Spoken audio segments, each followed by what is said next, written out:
il faut enchaîner, comme d'habitude, après un match de Coupe d'Europe. Là, il y a la difficulté supplémentaire, c'est Lorient sur un terrain synthétique qui est toujours un peu à risque pour les organismes.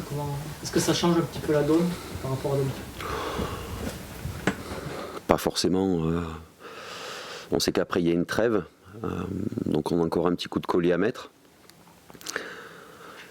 Et les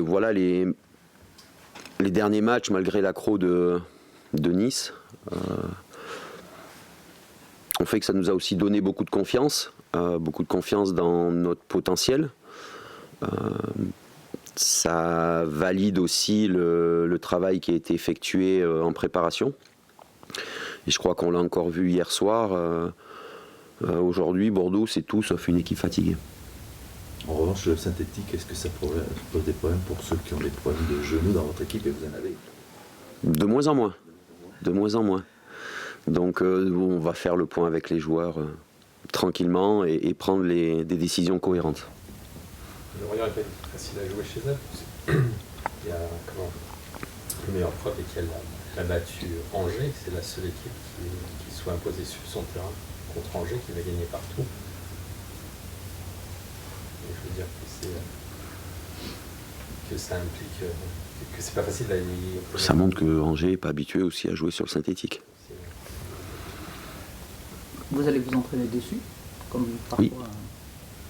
Aujourd'hui et demain. Dans le jeu, qu'est-ce que ça change de jouer sur le synthétique? Ça va un peu plus vite. C'est encore plus important d'avoir la maîtrise du jeu.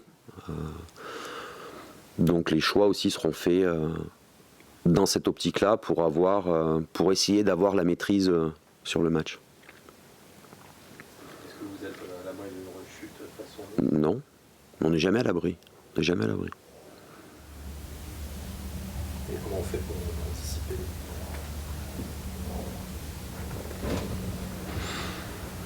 Si on le savait, ça arriverait plus. Mais comme ça arrive, c'est qu'on parfois il y a des... C'est comme en cuisine. Quand on fait un plat, même si on le fait régulièrement, il y a toujours des petites différences. Un ingrédient un petit peu plus qu'un autre, un peu moins qu'un autre. Et le foot, c'est pareil. Il n'y a pas de recette miracle. Mais c'est bien parce que même si depuis on a fait 2 bons matchs, le match de Nice est encore dans les têtes. Donc j'espère qu'il restera le plus longtemps possible. Vous allez vous en servir? On peut toujours s'en servir après. Comme de contre-exemple, peut-être? Oui, avec des choses qu'on fait bien. Mais je crois que le foot, c'est un sport aussi qui est là pour essayer de donner du plaisir, pour essayer de faire passer des bons moments à des gens qui viennent au stade ou qui regardent la télé. Le foot, c'est peut-être un sport professionnel, mais au départ, c'est une passion. Donc, je pense que l'objectif, c'est pas non plus de ressasser toujours les mauvais moments, mais c'est savoir aussi aller de l'avant, quelles que soient les circonstances. C'est Kazan qui vous a fait reculer en deuxième mi-temps? Parce qu'on a l'impression qu'en première mi-temps, vous étiez assez haut, sans être très haut, mais... Je veux quand même rappeler, je ne sais pas, parce j'ai pas l'impression que qu'on mesure le fait que Kazan est à la base un club qui joue la Champions League régulièrement. Et que pour les Girondins de Bordeaux, un déplacement aussi lointain, à une période où on joue beaucoup de matchs, face à une équipe qui est censée faire la Ligue des Champions, réussir à avoir les plus belles occasions pendant le match, je trouve quand même que c'est pas mal. Et que si on a reculé un petit peu pendant quelques minutes dans le match, c'est tout sauf illogique. Oui, mais ma question c'était de savoir est-ce que c'était vous qui aviez décidé pour éviter les contres ou c'est vraiment eux qui ont augmenté leur... On a vu en première mi-temps qu'on était un peu en difficulté quand on perdait le ballon, parce qu'on avait un espace entre nos milieux et nos attaquants qui était un peu trop grand. Et ça permettait à Kazan, lors de leur récupération de balles, de se projeter vite vers l'avant. Donc c'est ce qu'on avait essayé de corriger à la mi-temps. peu de frustration quand même avec ces 3 barres. Ouais, un petit peu, ouais. Il y avait la place pour mieux que ça encore. Oui. Oui, mais il y a toujours la place pour faire mieux. Même contre Liverpool, même contre Lyon, on aurait pu faire mieux aussi. À Nice, forcément. À Paris, je sais pas. Mais normalement, il y a toujours la place de faire mieux. Après, voilà, le foot, comme on dit, ça reste un sport. C'est pas un sport d'automate. C'est un sport pratiqué par des humains. Et tous les humains, qu'ils soient joueurs de foot, entraîneurs ou présidents, on est toujours perfectible. Au niveau de l'effectif, il y a des joueurs qui sont déjà forfaits. Oui, enfin ceux qui l'étaient déjà, et puis je pense Chantôme en plus.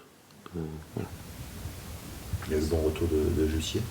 Oui. C'est une des satisfactions de Ouais. soirée. Un petit peu de mal à se mettre en route, une 15-20 de minutes, et après on a vu qu'il a une qualité de jeu en mouvement qui est vraiment, vraiment intéressante. Enfin, qui peut être intéressante sur la durée quand il aura l'habitude d'enchaîner les efforts. Quand il aura repris l'habitude d'enchaîner les efforts. Le Chantôme, c'est Musculaire. la cuisse Oui, c'est l'ischio. C'est encore trop frais, on va attendre 48 heures avant de faire les examens. Lamine est prêt à reprendre un match. J'ai vu qu'il était sélectionné. On est un peu surpris. Ouais. Non. Ouais. On a vu qu'il voulait aussi sélectionner Poco alors qu'il est suspendu. Non, Lamine n'est pas prêt pas encore prêt, mais c'est normal. Ça fait 3 mois qu'il n'a pas fait un match, donc c'est normal. Mais il revient dans le groupe. Hier, il est rentré, je dirais, aussi par obligation, parce que Cédric avait des douleurs au genou et qu'on voulait assurer le coup. Aujourd'hui, à savoir combien de temps Lamine peut jouer dans un match, c'est encore un peu trop tôt pour en parler. Pour vous, il était important de le réintégrer sur un match comme ça, où il y a 2 jours? Non, ça correspondait au protocole qui avait été mis en place avec le staff médical. Mais on a vu aussi que voilà, dans le vestiaire, avant le match, à l'hôtel, on connaît aussi Lamine et ses qualités je parle un peu de courroie de transmission entre les générations. Et ce sont des joueurs très intéressants, même quand ils ne jouent pas. C'est vrai, il souffrait du coup qu'il a pris au début du match. Oui. Ouais. C'est grave. Non, pas très grave. Et est-ce que la non-réussite d'Isaac pour l'instant vous inquiète?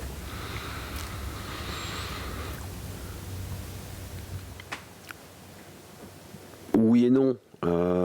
Oui, parce qu'un attaquant a besoin d'être efficace pour être en confiance et pour pouvoir encore faire mieux. Non, parce que Isaac, c'est quelqu'un qui ne lâche pas, qui travaille toujours aussi dur et de prendre Isaac l'hiver dernier, c'était une décision collégiale entre le président, le recrutement et le staff technique, parce qu'on était tous d'accord pour dire que Isaac avait de bonnes qualités et surtout que c'était un joueur d'avenir et 1 an plus tard, j'en suis toujours persuadé. Il lui manque quoi pour réussir? Des buts. Régulièrement, Des buts. Des buts. C'est de la confiance, c'est des buts. Quand un attaquant marque des buts, de toute façon, ce sont des cercles vertueux. Oui, il veut encore travailler encore plus devant la cage, parfaire sa capacité à prendre des ballons, à les orienter et à se tourner vers la cage. Est-ce que c'est un vrai joueur d'axe? Ah oui. Pour vous? Ah oui, oui. Même s'il n'est pas utilisé comme ça en Suède? Ouais, mais en Suède, c'est un peu différent. En Suède, il y a toujours un deuxième attaquant pour courir pour leur capitaine. Et là aussi, vous disiez tout à l'heure, il n'y a pas de vérité, il n'y a pas de solution miracle.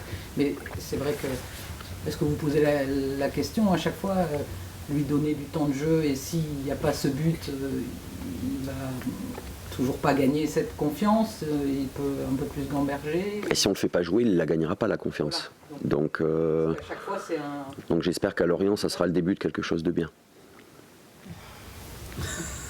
On a un joueur au moins. Vous avez un début de composition. 2 avec Carasso. Oh, on ne sait pas. c'est On ça. sait pas. On sait pas. On sait pas. Lorient, là, bon, il y a le synthétique, mais c'est aussi une équipe qui a un jeu très, très typé, Oui. un peu toujours pareil, qui a un schéma de jeu bien. Qu'est-ce qu'il faut faire contre eux pour essayer de limiter leur jeu, les grands principes? Ouais, je dirais que l'important contre Lorient, c'est d'avoir la maîtrise. Parce que c'est une équipe, quand elle commence à prendre la maîtrise du jeu, et c'est une équipe très très performante. Mais souvent, c'est un style de jeu qui, à partir de la récupération milieu du terrain, même si vous avez la maîtrise, vous êtes exposé à ça.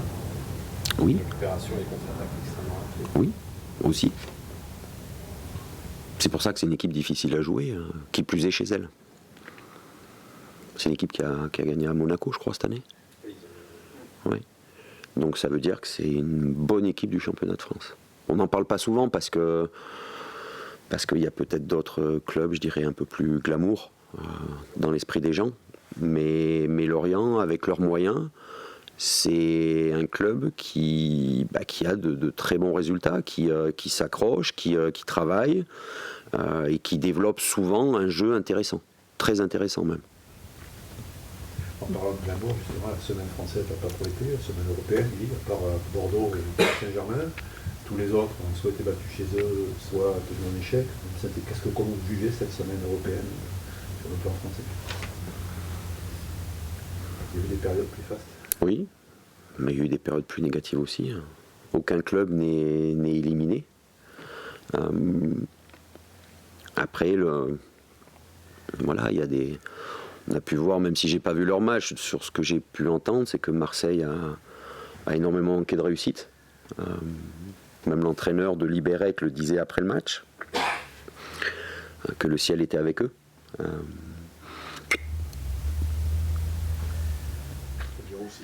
Saint-Étienne a été mis en difficulté peut-être par les décisions d'arbitrage, pardon. Qu'est-ce qu'on avait aussi Lyon qui s'est créé énormément de situations, qui n'a pas réussi à marquer, qui aurait mérité au moins le nul, voire même plus. Monaco face à Tottenham, c'est quand même un club avec un budget très conséquent. Et Monaco qui est un club aussi qui a eu beaucoup de changements pendant l'été, donc il faut que les choses se remettent en place. Paris qui a gagné 3-0, même si Donetsk a eu beaucoup d'occasions, notamment en deuxième mi-temps. Paris a fait le taf. C'est Paris, voilà, c'est l'équipe en France sur laquelle je dirais pas tout repose, mais presque. Mais après les autres clubs, voilà, on essaye de s'accrocher et on fait avec nos moyens ou du moment ou nos moyens tout court. Vous disiez tout à l'heure que Bordeaux ne donne pas l'image d'une équipe fatiguée. Est-ce que ce discours un peu volontariste du début de saison, en disant de toute façon on ne sera pas fatigué, est-ce que ça peut jouer? Est-ce que ça... J'en sais rien. Non, vous avez dit de toute façon on ne s'en servira pas d'excuse. Est-ce que ça, ça peut... Parce que la fatigue elle existe malgré tout. Oui, mais après la méthode Coué, elle a déjà fait ses preuves. C'est vraiment ça, c'est la méthode Coué? Peut-être, je ne sais pas. Non, mais sans le disant, ça... De toute façon, ça sert si vous dites à un joueur qui est peut-être fatigué, si le mot fatigué vous l'employez 50 fois dans la journée, forcément le joueur va le penser, forcément tout le monde va le penser. Mais aujourd'hui, moi, qu'il soit fatigué ou pas, à la rigueur, moi ce qui m'intéresse, c'est ce que je vois sur le terrain. Et sur le terrain, je ne vois pas des joueurs fatigués. Au contraire. Ça veut dire que la tête... En ce moment, la tête est bonne. Puis de temps en temps, voilà, comme on dit, prendre une gifle, ça fait du bien à la tête. Non, je vois pas une équipe fatiguée. Au contraire, je vois une équipe qui a envie de jouer, qui a envie de se procurer des occasions, des situations. Alors, on manque un peu d'efficacité offensive actuellement, mais quand vous avez les occasions, vous savez que vous êtes sur le bon chemin. Donc, je considère qu'on est sur le bon chemin.